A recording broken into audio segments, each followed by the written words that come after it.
Hello दोस्तों, स्वागत है आपका मेरे चैनल इन्वेस्टिंग विद शिवम में। इस वीडियो में मैं फिर से एक स्टॉक एनालाइज़ करने जा रहा हूँ जिसका नाम है आइशर मोटर्स। मैं हर एक वीक ट्राई करता हूँ 1 या 2 स्टॉक्स को एनालाइज़ करने का, क्योंकि स्टॉक एनालाइज़ करने में बहुत टाइम लगता है। मुझे बहुत जगह से डेटा कलेक्ट करना पड़ता है, तो टाइम ज़्यादा लगता है इसमें।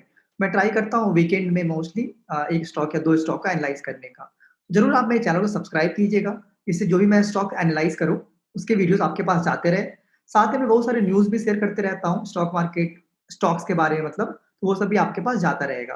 और ऐसे आप देख सकते हैं मैंने बहुत सारे स्टॉक्स पहले एनालाइज़ कर चुका हूँ, जैसे Tata chemicals, Tata Elxsi, Godrej Agrovet, Godrej consumer, IDFC first bank, ITC 15-20 मैं कर चुका हूँ और ये जो प्लेलिस्ट है, ये मेरे चैनल पे है। इसका लिंक मैं डाल दूँगा कमेंट्स में और डिस्क्रिप्शन में भी और ये प्लेलिस्ट धीरे-धीरे बढ़ता रहेगा और भी स्टॉक मैं इसमें ऐड करते रहूँगा धीरे-धीरे। तो आप ज़रूर मेरे चैनल को सब्सक्राइब कीजिएगा कि आपको सारे अपडेट्स मिलते रहे मेरे चैनल से। और साथ ही साथ में मैं भी यूट्यूब पे अच्छा ग्रो करता रहूँ। तो चलिए अब देखते हैं कि आइशर मोटर्स के बारे में देखते हैं। देखिए मैं जब भी कोई स्टॉक को एनालाइज़ करता हूँ, तो पहले देखता हूँ कि वो पैसा कैसे कमाती है, उसका बिज़नेस क्या है। उसके बाद उसके फाइनेंशियल नंबर्स पे देखते हैं, जो कि बहुत इंपॉर्टेंट होता है। और लास्ट में मैं अपना व्यू देता हूँ कि मुझे कैसा लगता है स्टॉक। तो आप भी अगर आपको भी कोई कंपनी मान के चलिए अच्छी लगती है और आपको भी मतलब चाहिए कि मैं स्टॉक एनालाइज़ करूँ, तो कमेंट में ज़रूर उसका नाम लिखिएगा और जब भी मुझे टाइम मिलेगा आगे जाके, तो मैं श्योर ट्राई करूँगा कि मैं कवर करूँ अपने चैनल पे उस स्टॉक्स को। तो चलिए आइशर मोटर्स का देखते हैं। इनका देखिए इनका जो मेन पैसा जो आता है ना, वो मतलब रॉयल एनफील्ड बाइक्स के सेल से आता है। मतलब रॉयल एनफील्ड तो बहुत ही फेमस ब्रांड है इंडिया में, बाइक्स तो आप रोड पे देखा होगा बहुत ज़्यादा, तो उससे ही सबसे ज़्यादा इनको पैसा आता है। तो आप देख सकते हैं 19-20 में इन्होंने अराउंड 7 लाख मतलब रॉयल एनफील्ड बाइक सोल्ड किया है, ठीक है? और उससे पहले सही बताऊँ मतलब मतलब उससे पहले मैं बताऊँ मतलब 2001 का जब ईयर था, तब ये बस 25,000 पर साल करते थे। अब 7 लाख करते हैं, मतलब बहुत अच्छा ग्रोथ हुआ है इनका। और इनका मार्केट शेयर देखिए मतलब 96% है इन मिड साइज़ मोटरसाइकिल्स, मतलब 250 सीसी टू 750 सीसी जो कैटेगरी है, मतलब जो मोटरसाइकिल का कैटेगरी है, इसमें इनका मार्केट शेयर 96% है मतलब ऑलमोस्ट मान के चलिए कि हर एक बाइक इन्हीं का बिकता है इस कैटेगरी में ऑलमोस्ट मान के चलिए। और ये वन ऑफ द ओल्डेस्ट मतलब bike company in the world है, जो अभी भी इसका प्रोडक्शन चल रहा है। नहीं, वन ऑफ द ओल्डेस्ट नहीं, एक्चुअली ओल्डेस्ट है एक्चुअली, सबसे ओल्डेस्ट। आई थिंक ये ब्रांड 1901 का है और अभी तक ये कंटीन्यूअस प्रोडक्शन में है, तो वन ऑफ द ओल्डेस्ट हो गया उस सेंस में। और ये मोस्टली फोकस्ड है मतलब 250 मतलब मिड साइज सेगमेंट में मोस्टली फोकस्ड है मतलब प्रीमियम बाइक्स में। इनका मतलब इनके बाइक का दाम नॉर्मली 1 लाख के पार ही होता है नॉर्मली। तो इनका मतलब इस कैटेगरी में बाइक्स बिकते हैं। बट इनका जॉइंट वेंचर भी है, तो ये कॉमर्शियल व्हीकल्स जो है ना जैसे ट्रक्स और बस, वो भी सेल करते हैं। और जो डायरेक्टली इनका मेन बिज़नेस नहीं है, वो एक जॉइंट वेंचर किया है वॉल्वो के साथ। तो वॉल्वो भी एक फेमस कंपनी है, तो उनके साथ इन्होंने जॉइंट वेंचर किया है और इसमें ये ट्रक्स और बस ये सब बेचते हैं। जिससे आप कह सकते हैं India's medium duty commercial vehicle segment भी इसे कहते हैं। तो इनमें इसका मार्केट शेयर भी अच्छा है, 30% का मार्केट शेयर है इनका, तो मार्केट शेयर इनका अच्छा है। और इन्होंने देखेंगे तो 19-20 में अराउंड 50,000 ट्रक्स और बस सेल किया है।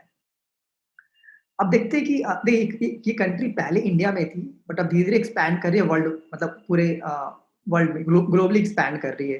तो आप देख सकते हैं इनके मतलब मैन्युफैक्चरिंग फैसिलिटीज़ जो है, मोस्टली आप देखेंगे चेन्नई में है, इसका इनका मैन्युफैक्चरिंग मोस्ट बाइक्स का होता है। जो इनका टेक्नोलॉजी सेंटर है, वो इंडिया में चेन्नई में अभी-अभी स्टार्ट हो गया है और यूके में भी है, जहाँ पे वो टेक सब डेवलप करते हैं बाइक सब के लिए।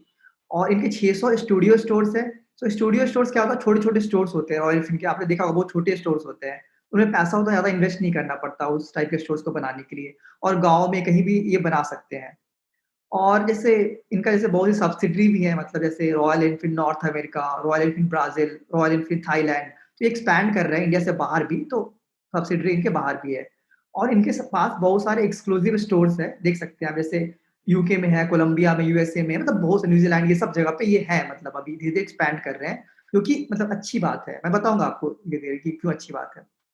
अब इनका अगर शेयर होल्डिंग पैटर्न देखेंगे, तो प्रोमोटर जो इनके हैं, उनके पास अराउंड 49.2% है, मतलब ऑलमोस्ट 50% क्लोज़ टू है।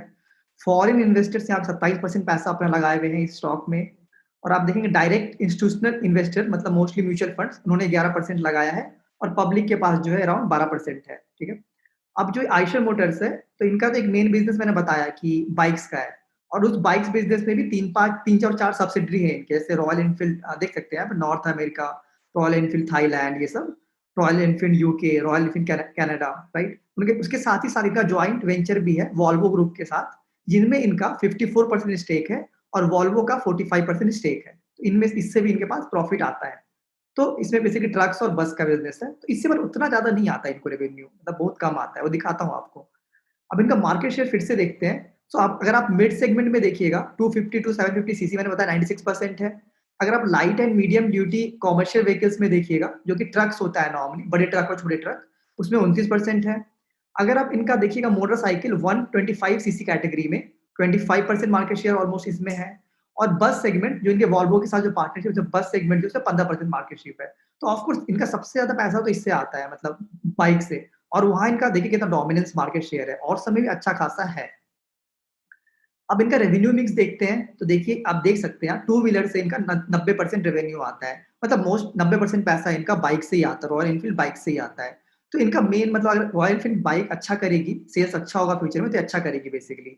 अब ये मतलब जो उनका जो मतलब बस सेगमेंट से पैसा उतना ज़्यादा आता नहीं है, मतलब देखिए 10% क्लोज़ टू आता है बस वो सबसे, तो उतना मेन पार्ट इनका नहीं है। और अगर आप डोमेस्टिक वर्सेस एक्सपोर्ट देखेंगे, मतलब इंडिया में कितना बेचते हैं वर्सेस बाहर कितना एक्सपोर्ट करते हैं, तो अभी इंडिया में इनका 96% जो सेल्स होता है इनका भी इंडिया में ही होता है और 4% बाहर होता है। बट एक चीज़ मैं दिखाऊँगा आपको कि ये जो 4% जो बाहर होता है, वो धीरे-धीरे बढ़ रहा है। जैसे आपको पता होगा जो बजाज ऑटो जो कंपनी है, उनका अब 50% सेल्स 50% बाहर से आता है, आप सोच सकते हैं। इवन टीवीएस का आई थिंक 30% कुछ सेल्स बाहर से आता है इंडिया के, मतलब ऐसा हो गया है, मतलब बाइक कंपनी के साथ। मतलब पूरे ग्लोबल मतलब पूरे वर्ल्ड में छाई गई है ये सब कंपनी। अब देखिए रॉयल एनफील्ड के बारे में जैसे थोड़ा चलिए मैनेजमेंट का से भी थोड़ा सुनते हैं। मैं एनुअल रिपोर्ट में ये देखा हूँ तो आपको बता देता हूँ। तो देख सकते हैं रॉयल एनफील्ड ने मतलब आप देख सकते हैं कि एक्सपोर्ट मार्केट में कितना अच्छा किया वो बताता हूँ आपको।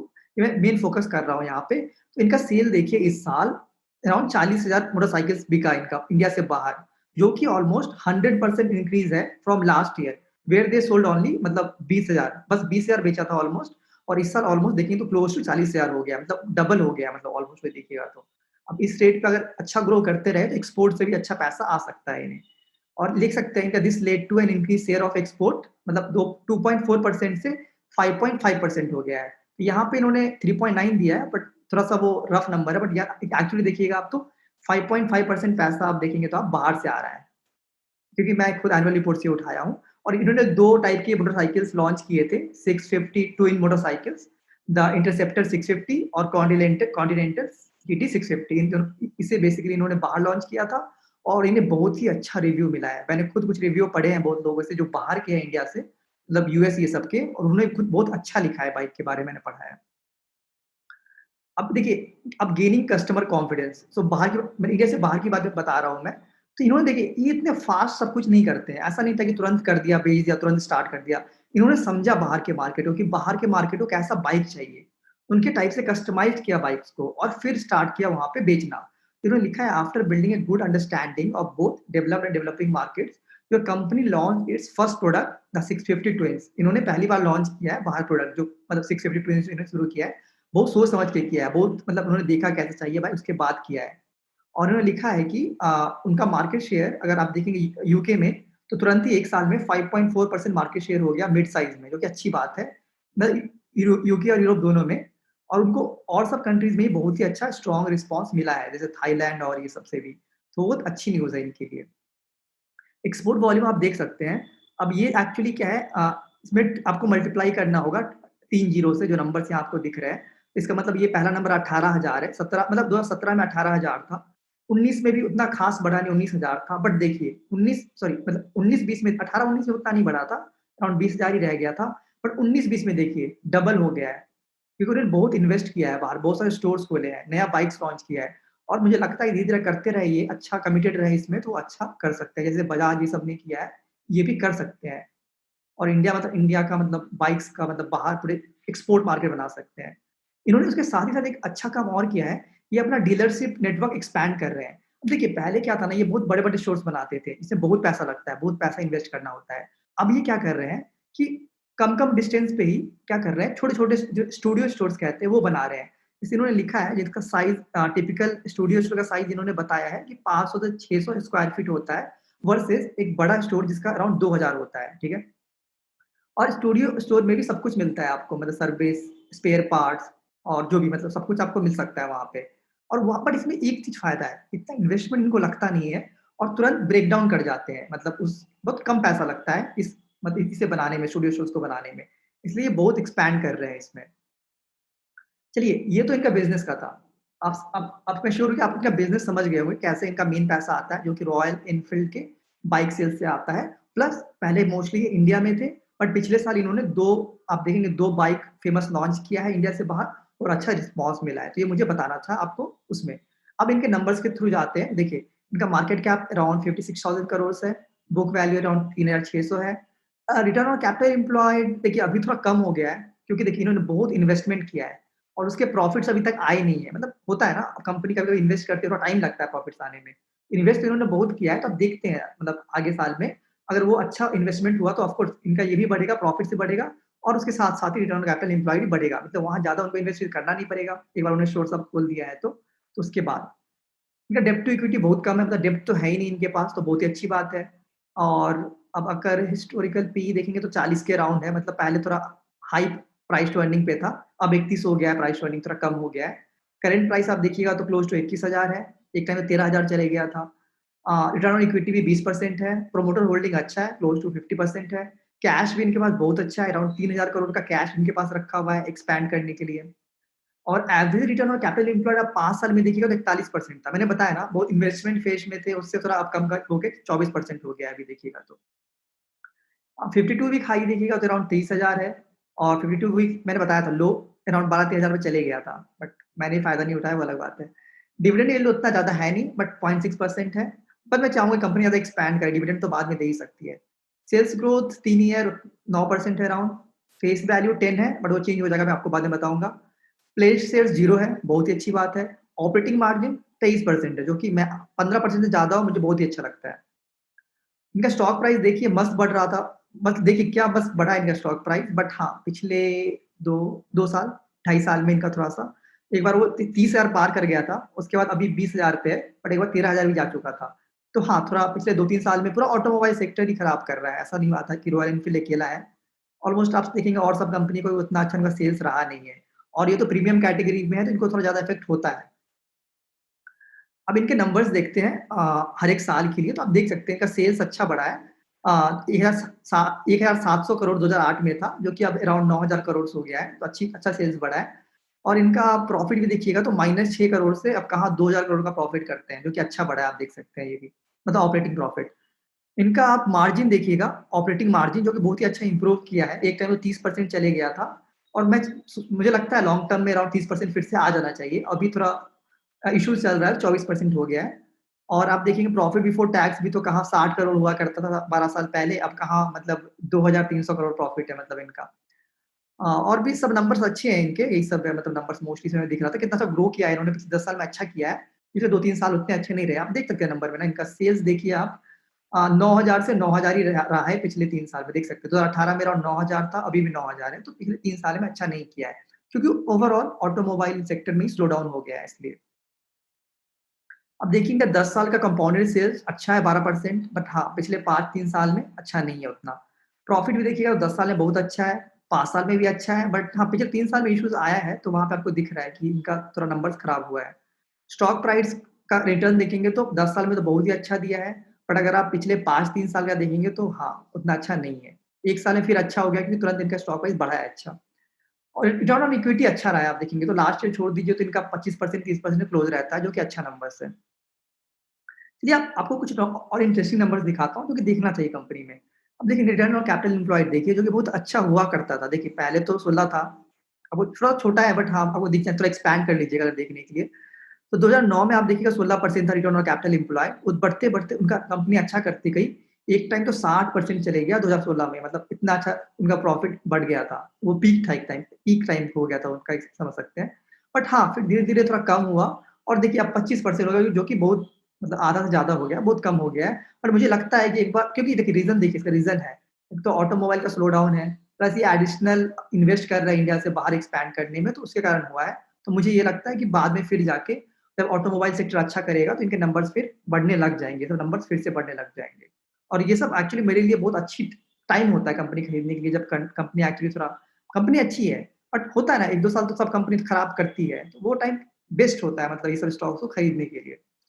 अब इनका अगर आप देखिए कितना कैश देखिए प्रॉफ़िट अलग बात है, कैश अलग है। इनका कैश देखिए कितना है मतलब आप देखिए मतलब इनका देखिए कैश फ्रॉम ऑपरेटिंग एक्टिविटी अभी देखिए मतलब 1700 करोड़ इनका इनको कैश बेसिकली कैश प्रॉफिट्स मिलता है अभी पिछले साल ही मिला है, ठीक है?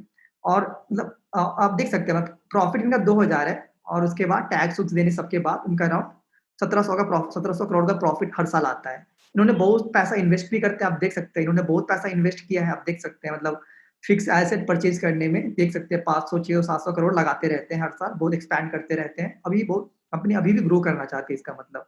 ये नहीं है कि हो गया इतना ग्रो कर लिया, अभी और भी ग्रो करना है कंपनी को। तो वो जोश जोश अच्छा लगता है मुझे, ये कंपनी ग्रो करनी चाहिए उस टाइप का।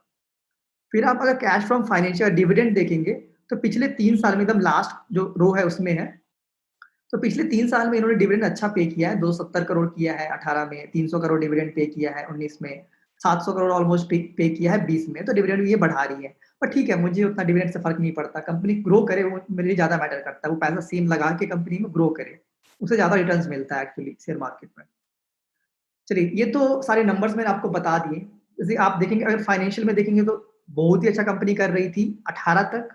18 से 20 पूरे ऑटोमोबाइल सेक्टर के लिए खराब रहा है, इवन मारुति के लिए देखिएगा आप, महिंद्रा एंड किसी के लिए भी देख लीजिए, सबके लिए खराब रहा है। तो इनके लिए भी खराब रहा है थोड़ा। बट मुझे ऐसा लगता है कि रिकवर तो करेगा मतलब चलिए 1, 2, 3, 4 साल होता है कभी-कभी, ये सब होता है। बट फिर इकोनॉमी जब रिकवर करेगा तो लोग बाइक्स ये सब खरीदेंगे फिर। और अभी कोविड के टाइम तो लोग पब्लिक ट्रांसपोर्ट भी थोड़ा मतलब प्रेफ़र नहीं करेंगे मतलब लोग बाइक्स में ज़्यादा प्रेफ़र करेंगे, कार में ज़्यादा प्रेफ़र करेंगे वर्सेस बस और ये सब में जाने का, तो डिमांड बढ़ेगी इनकी, एक बार थोड़ा इकोनॉमी थोड़ा सही होना चाहिए उसके बाद। तो आपको मैंने बताया कि ऑटो सेक्टर थोड़ा हार्ड टाइम्स है और ये अच्छी बात है कि चलिए ऑटो सेक्टर हार्ड टाइम है, इनका प्रॉफ़िट भी थोड़ा फ्लैट हो गया, गिरा है थोड़ा, तभी भी इन्होंने इन्वेस्ट करना नहीं छोड़ा है बीच में। ये स्टोर्स अभी भी खोल रहे हैं, अपनी कंपनी को एक्सपैंड कर रहे हैं विलेज में, न्यू सिटीज़ में, इंडिया से बाहर, तो ये बहुत ही अच्छी बात है, जो मुझे दिख रही है कंपनी में कि वो एक्सपैंड करने में, कंपनी को ग्रो करने में अभी थोड़ा टफ टाइम चल रहा है, तभी भी ये सब में उनके पास बहुत सारा पैसा है। कैश उनके पास तो 3000 करोड़ से है, तो यूज़ कर रहे हैं एक्सपैंड करने का। और और भी अच्छी बात बताता हूँ कंपनी के बारे में जो मुझे अच्छा लगता है, जो सिद्धार्थ लाल है, जो इसके मैनेजिंग डायरेक्टर है, वो बहुत ही पैशनेट है खुद बाइक्स के लिए मतलब। वो खुद जानते हैं कि क्या चाहिए मतलब वो बहुत फीडबैक लेते हैं लोगों से मतलब बाइक्स की मतलब उनको क्या अच्छा लगता है, क्या नहीं। उसके उसके बाद वो बाइक्स को डिज़ाइन ये सब करते हैं। तो उनकी वो खुद पैशनेट है, जो कि अच्छी बात है। मैनेजमेंट में कोई खुद हो जिसे मतलब जो कंपनी जिस जिस बिज़नेस में है उसके उसके लिए पैशन हो तो वो अच्छी बात होती है। अब एक और चीज़ मुझे बहुत अच्छी लगी, इसके जो सीईओ है अभी, वो है विनोद दसारी। तो ये इससे पहले अशोक लीलैंड के मैनेजमेंट टीम में थे, तो उन्होंने वो छोड़ के आइशर मोटर्स का मतलब मैनेजमेंट जॉइन किया है। और मैं बता दूँ, इससे पहले सिद्धार्थ लाल सीईओ हुआ करते थे, उन्होंने खुद सैक्रिफाइस किया कि नहीं, मतलब मैं पीछे बैठूँगा और किसी और प्रोफ़ेशनल को, जो मेरे से अच्छा कंपनी को रन कर सकता है, उससे मैं मतलब सीईओ बनाऊँगा, जो मेरे से अच्छा कंपनी रन कर पाए। तो ये बहुत अच्छी बात लगती है मुझे मैनेजमेंट की, क्योंकि देखिए मैनेजमेंट में सीईओ वो होना चाहिए जो कैपेबल हो रन करने का कंपनी को। चलिए आप आपके पास पैशनेट है बाइक्स का, मैं गलत नहीं कह रहा हूँ। पर सिद्धार्थ लाल हो सकता है उनको लगता हो कि मेरे से भी अच्छा कोई कंपनी को रन कर सकता है, जो मेरे से भी अच्छा प्रोफेशनल हो। तो उन्होंने खुद को वहाँ से हटाया और किसी मतलब अशोक लीलैंड से ये आए हैं, विनोद दसारी आए हैं, वो अब बने हैं। तो बहुत ही अच्छा एक्सपीरियंस लेके वो यहाँ पे आए हैं। तो क्योंकि अभी देखिए अभी रॉयल एनफील्ड एक्सपोर्ट मार्केट में ट्राई कर रहा है और अशोक लीलैंड भी आपको पता होगा इंडिया से बाहर भी बस ये सब कुछ अच्छा कमाती है। तो अच्छा एक्सपीरियंस वो लेके आए हैं यहाँ पे। अब देखिए कंपनी का सब कुछ अच्छा है, मार्केट शेयर 96% है, रिटर्न ऑन कैपिटल एम्प्लॉयड 25% है, कम हुआ है बट स्टिल मुझे लगता है फिर से वो 30% 40% जा सकता है फ्यूचर में। मार्जिन्स कंपनी के अच्छे हैं, वो भी थोड़ा कम हुआ है बट 30% बहुत अच्छी मार्जिन्स होती है। अब कैश भी इनके पास बहुत ज़्यादा है अभी एक्सपैंड करने के लिए, तो ये सब अच्छा लगता है मुझे। और देखिए अगर बाइक्स में कैटेगरी में देखिए, तो जो लोअर एंड के बाइक्स थे ना मतलब जो बहुत कम दाम वाले थे, वो उतना एक्सपैंड ग्रो नहीं कर रहे हैं। अब लोग प्रेफ़र कर रहे हैं थोड़ा प्रीमियम बाइक्स लेना, क्योंकि प्रीमियम बाइक्स आप कॉस्ट देखेंगे तो मतलब ये सब देखेंगे तो 1 लाख से 2 लाख होता है अराउंड। ऊपर से आजकल लोन भी ईज़िली मिल जाता है। तो आजकल लोग प्रेफ़र कर रहे हैं थोड़ा प्रीमियम बाइक के, मतलब देखा है मैंने नंबर्स भी देखे, प्रीमियम बाइक्स फास्ट ग्रो कर रहा है compare to the lower end bikes जो होता है। और ये आपके देखेंगे इनका मोस्ट पैसा प्रीमियम बाइक से ही आता है। हाँ, अब मैं स्प्लिट रेशियो का भी बता देता हूँ जो न्यूज़ आया है। इनके बोर्ड ने अप्रूव कर दिया है, इनके बोर्ड ने अप्रूव किया है कि मतलब आइशर मोटर्स का जो स्टॉक आप जिनका प्राइस 20,000 देख रहे हैं, वो कुछ टाइम बाद डिवाइडेड बाय 10 हो जाएगा, मतलब 2,000 हो जाएगा उसका स्टॉक प्राइस। तो अभी बहुत कोई मतलब स्टॉक नहीं खरीदते हैं, बोलते हैं यार 20,000 प्राइस है, कौन खरीदेगा? उतना पैसा तो मेरे पास स्टॉक मार्केट में लगाता ही नहीं हूँ। तो आपको वो कंप्लेन नहीं करना पड़ेगा। बट ऐसा कोई देखिए स्टॉक प्राइस उतना मत देखिए, कंपनी देखिए, स्टॉक प्राइस से क्या मैटर करता है मतलब अगर आप सेम 20 का किसी और कंपनी में लगाते रहे और मतलब मान के चलिए इस 20,000 से आपको किसी कंपनी का 10 स्टॉक मिलता है, इसका 1 मिलता है, बट क्या फ़र्क पड़ता है? आपको तो कंपनी का ग्रोथ देखना है ना लास्ट में, 10 स्टॉक लीजिए, 1 स्टॉक लीजिए, इससे क्या फ़र्क पड़ता है? तो ये अभी तक डेट डिसाइड नहीं हुआ, ये स्प्लिट कब होगा? वो शेयर होल्डर से अप्रूवल लेंगे, आई थिंक अगस्त में उनका एजीएम है, उसमें शेयर होल्डर से अप्रूवल लिया जाएगा और उसके बाद डेट आपको मिल जाएगा कब ये स्प्लिट हो जाएगा। उसके बाद शेयर प्राइस कब बढ़ गया, जब से न्यूज़ आया है तो 13,000 से मतलब स्टॉक प्राइस बढ़ गया है।